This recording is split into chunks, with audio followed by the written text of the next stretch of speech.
My name's Joe Gilchrist. I started here in April 17th, 1978, with what happened to be my birthday.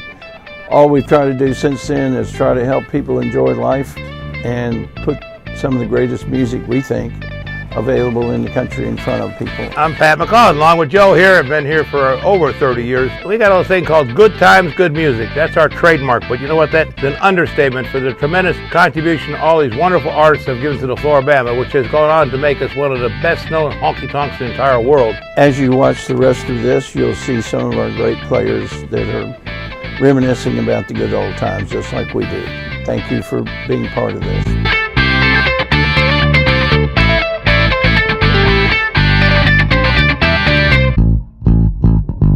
Hey everyone, I'm Big Earl, and we're inside the main room here at the World Famous Flora-Bama, and we're going to go way back to when this main room once sat on the sand. I had the opportunity to talk to Joe Gilchrist and Connie Tampary, the guys who actually laid the foundation to what is known as the last great American roadhouse, the Flora-Bama.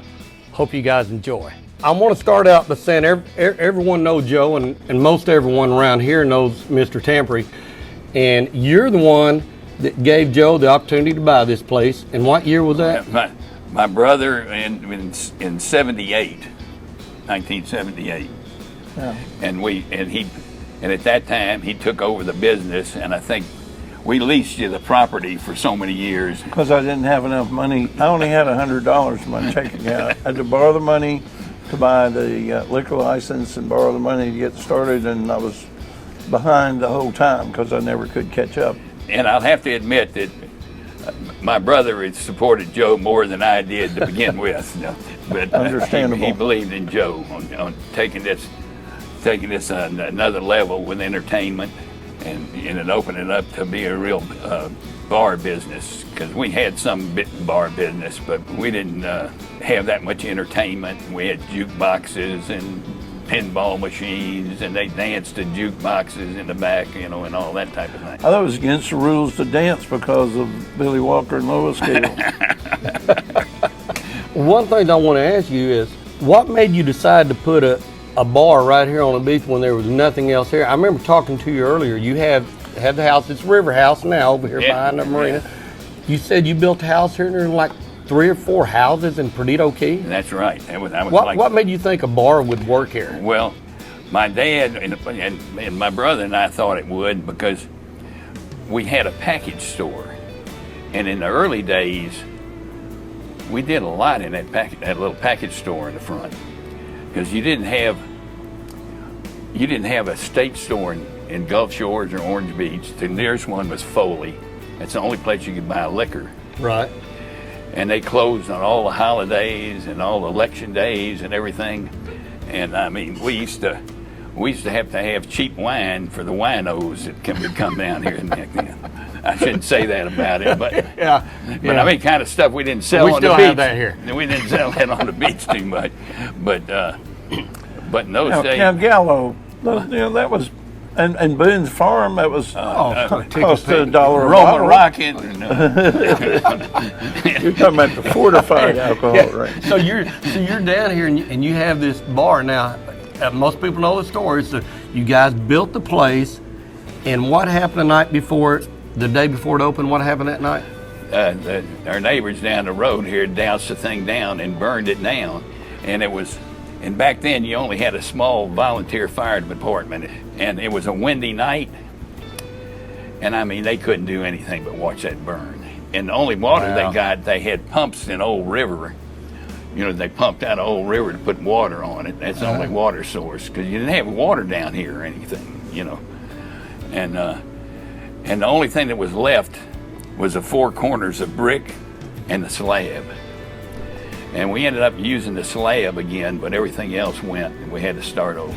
Man, you were telling me earlier again that when you used to come down here, it wasn't a road. It's just like you had to have a Jeep, it's clay roaders. Wasn't any law enforcement officers then. I bet it was crazy back then. Everybody like even when we opened for years, the only police we saw were the state troopers. They turned around here a couple of times a day. The Alabama State Troopers. Florida never came out here then, except the sheriff when he partied on the beach down here. I shouldn't say that much.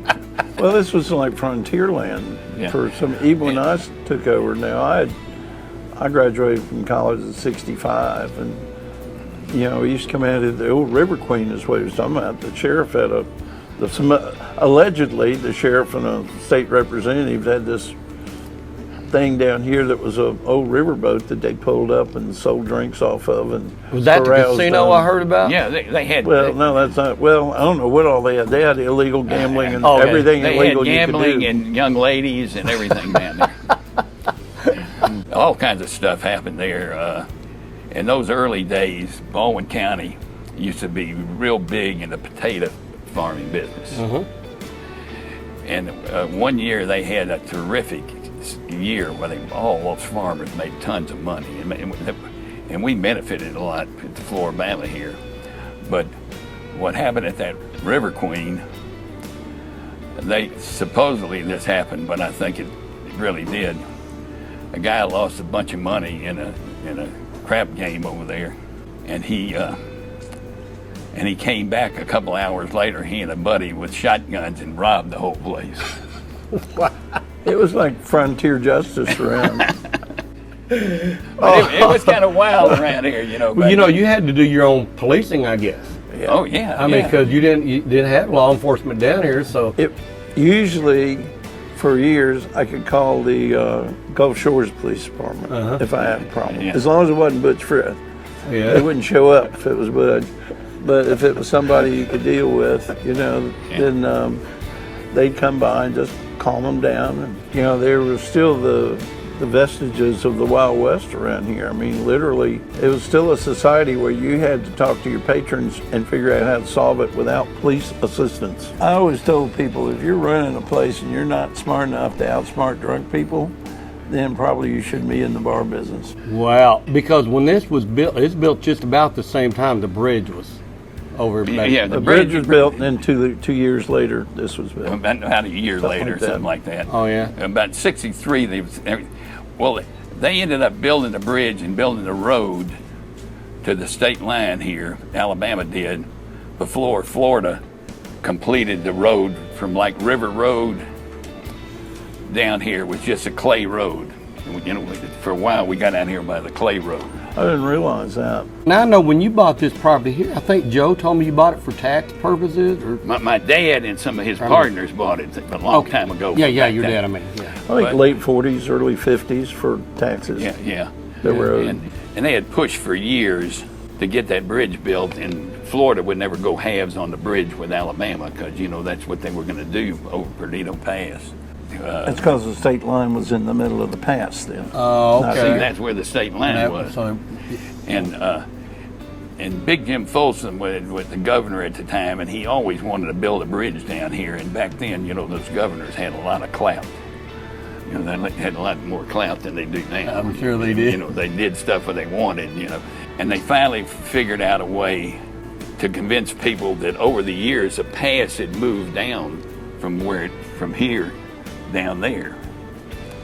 And by convincing them that much, they got Florida to give that 2 miles To Alabama. Alabama. It wasn't too hard to do then. And they had to go through a lot of both states, and I think even the federal government got involved in some of that and getting all that done. Well, at the same time, they unscrewed, I think Ono Island was half in Alabama, half in Florida. You had Innerarity Point, Innerarity Island was confused. So they redrew the state lines in the area to reflect this change, and then Alabama kind of benefited. Yeah, it from sounded that. like they did. Well, you were talking about Ono. Okay, when this place was built in 64, right? 64, how many houses were on Ono? One. Just Go Lightly's house. At time, the only guy that was down on the end, I was telling you, Go Lightly, that used to always come in here, and he would bring his own, I told him to bring his own limes and his own Coke, so you can make him a Cuba Libre, because he didn't like our Coke or our big limes. Boy, I tell you, why didn't you go and buy that whole Ono Island right now? You couldn't grow corn on it, or? Well, let me tell you something. When I was a young man, I think my dad had a chance to buy that whole daggum island. Wow. But and who he had- went and he who went had money? and he Yeah. went to everybody he knew. My uncle, my grandfather who had the money, and they wouldn't loan it. And he said, "What are you going to do with all that sand, and all that kind of stuff?" When you decided, hey, I'm going to put a bar down here because, there's nothing else down here, might as well put a bar. Did you ever think it would turn into one of the top-rated honky-tonks in the world? Well, I had my doubts, but my dad never did, because he told my brother and I, and we sometimes we even doubted him that he said you're going to see condos and hotels all up and down this beach in a few years. What a visionary. Yeah. And worst thing about it, the Mariner down here, that was just starting to be built when my dad died, and he never saw one condo down Oh, he here. didn't? He knew there were going to be condos and hotels, and smart- we had our smart doubts. You can see, and you got to crank back. You got to think about Pensacola and the Alabama side.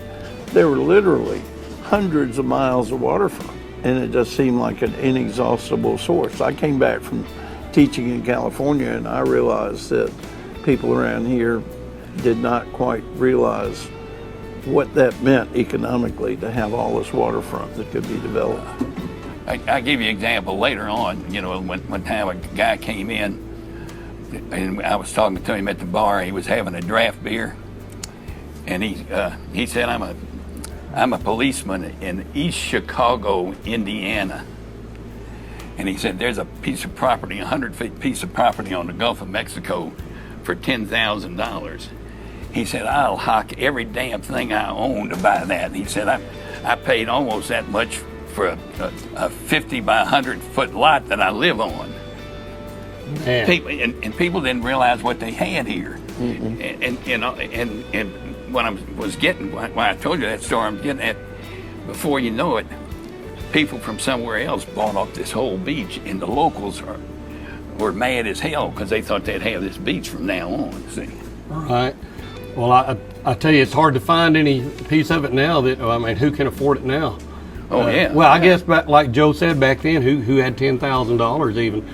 Looking around at this place and the history and how long it's been here, from building it in 1964, then Joe come over in 78 and took it to where it is now. 4,500 musicians, about 4,500 musicians a year play here every year. You talk about supporting a lot of musicians, the songwriters. Well, the old house when Joe had it, I don't know, I don't think we were renting it at the time. We rented it to Pete Fountain. Yeah. Pete Fountain. Are you talking about the horn? Yeah. Yeah. And he came and played down here Yeah. at the Flora-Bama. I told him he could stay at the house for free if he'd just come up here and play a little music. He played But so many, I went to New Orleans to try to see some great musicians, and I came back here from that, like a Super Bowl thing or something. Came back, and Al Hurt was playing down the beach in a tent for free because the guy was just getting ready to develop all of these properties. Perdido Beach Resort was at that All time. of that. People out of St. Louis that developed that. He got Al Hurt in here, Yeah. And Yeah, there's been a bunch of people play here. The fact you turn around the corner and you might have Jimmy Buffett sitting here, or the governor of Alabama, or lieutenant governor of Alabama, or Florida, or different people from up and down the coast.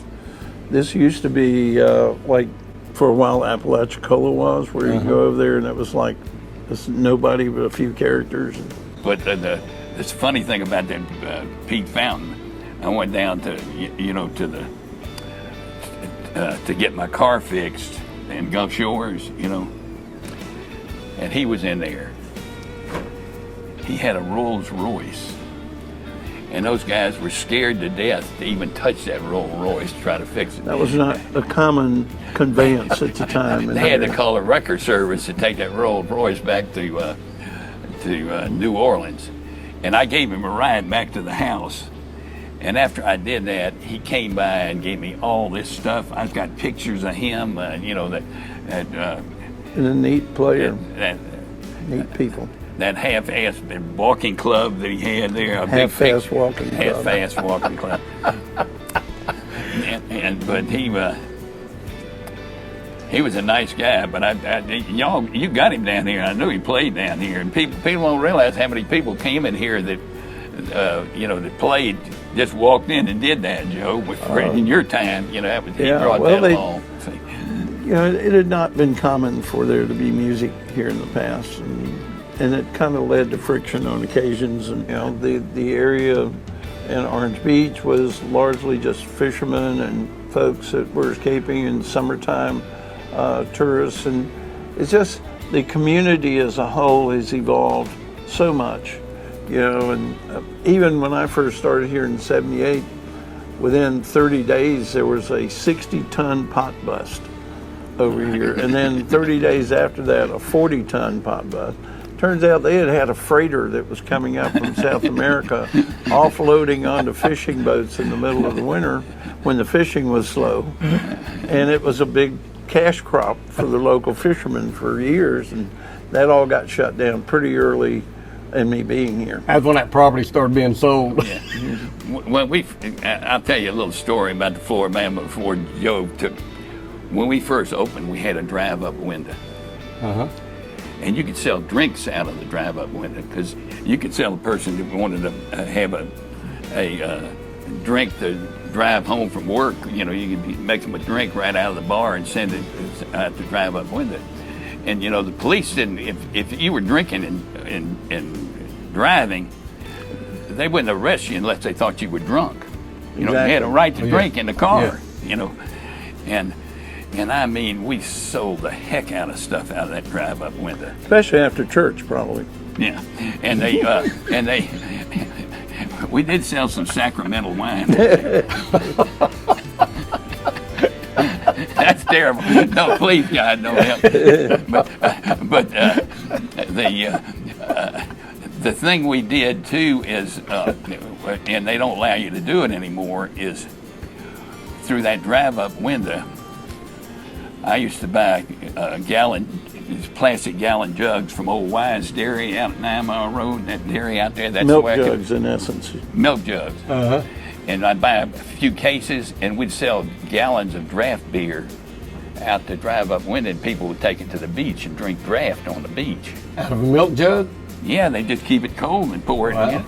You know. Well, you can do that again now. You can sell draft to go, but for a while, it stopped it. You know? Yeah, and Baldwin County ended up being the first place in Alabama where you could legally sell draft beer. You know, Alabama didn't do that because the German community, and you know, sort of like Louisiana is now. We used to have ladies come by the drive-up window. You know, that were going to shop at Gilchrist in Pensacola. You know, from ladies from Gulf Shores that never come in Flora-Bama, and we'd make them, you know, whiskey sours, daiquiris, and everything. And they'd drive in, going to shopping, and have a drink on the way. You know, it was just a great adventure. Like, and then some of that mentality is extended to recent times. You know, we've lost some of our great characters. One of the early people I got to meet was Billy Walker. Yeah. And Lois Gale, and then Billy Walker's mom, who was just Miss Emma. She was a wonderful character. Yeah. You had the locals, the boat people, locals. Then you start running into, eventually in Ono Island, some very wealthy people started building houses out there, you know. But when he and I first started, originally that was White Island or Goat Island. It was used as... and this wasn't Bernardo Key, it was Gulf Beach down here. Yeah. Oh, I didn't know that. Oh, yeah. But anyway, that whole island out there was used going back to the 30s to be drug smuggling and whiskey smuggling, and that's the way it was. No, this was a resilient community of characters. As one thing that really helped this Flora-Bama get started to begin with, I'll have to give credit to my dad. He had a knack for remembering everybody's name. They tried to teach my brother and I how to do it, and we never could do it. You'd come in and buy a bottle of whiskey from him. Uh-huh. Next time you came in, he called you by name, and people love that. I wish I could do that. He could do it. So what are you up to these days? Now, Yeah. Just retired, join I life? retired. I was in the real estate business for a long time, right across the street over there. Uh-huh. And now, I retired. In fact, I'm 79 today. Well, happy birthday. And I retired. Let's give him a shot. We got to give him a shot of Fireball or something. And I retired at 77. And I think that's pretty good money at working. You know. Yeah. And Joe, you're still. I mean, you're still owner of Flora-Bama. You here. You going all over. Every time I see you on Facebook or hear about you somewhere, what all you doing? Well, still involved, of course, with Songwriters Festival, other events like that. I like to do things involving charity and music in the community on both sides. There's just plenty of things to do. I'm not sure that I'm active enough with the business to say that I'm involved that much, but it's a pleasure to run into old friends down here, and you know, it's part of this is just being able to keep up with people. Although, you know, from the time I started 41 years ago till now, there's been quite a few changes, to say the least. Boy, there have been that.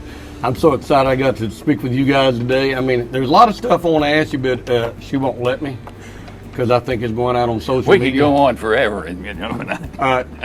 I know, but I'm proud to be employed here as long as I have, and what Jay Hawkins, Ken Lambert, all I these could give guys. you a clue about how much things have changed. That first summer I was here, before the first hurricane, after I was here, one night somebody said, "You need to walk down the Gulf and see how pretty it was. A full moon. It was beautiful. The waves were about this high when they broke.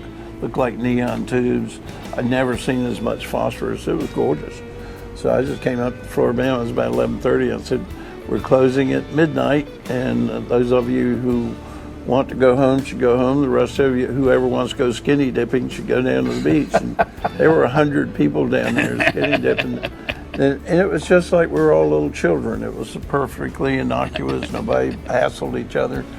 And then the next day when I came in, which I got here at noon every day, I came in and I said, "What did y'all do here last night? People have been bringing up clothes from the beach. Look, here's a pile of clothes about this high. Just leftover stuff from the beach." It was just hilarious. So you never knew. There was a lot more spontaneity, a lot more local characters, and you know, time has just changed. And they didn't have cell phones with the cameras on the video. No, back exactly. then, did they? You can't. Yeah. It's all the world has changed. Thank you guys for speaking with us today. And I want to tell you, if you'd like to come to Flora-Bama, if you've never been here before, we personally invite you down here, and you're going to have a great time. You can get on florabama.com, check out their music schedule, and I'll be playing here Friday and Saturday night at midnight, we're going skinny dipping. It's the characters you get to meet that make life more interesting, and you get to meet a lot of them here. Yeah. Well said. Thank you guys for joining us. Right.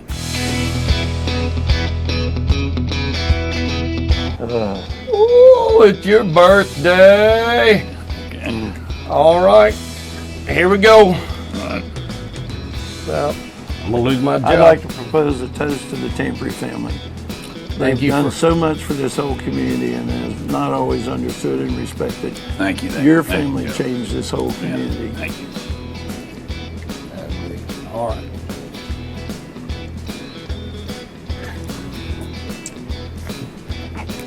Roll Tide. He went to Alabama, of course. And that's the only difference is our two families had. We were Auburn people and we were Alabama.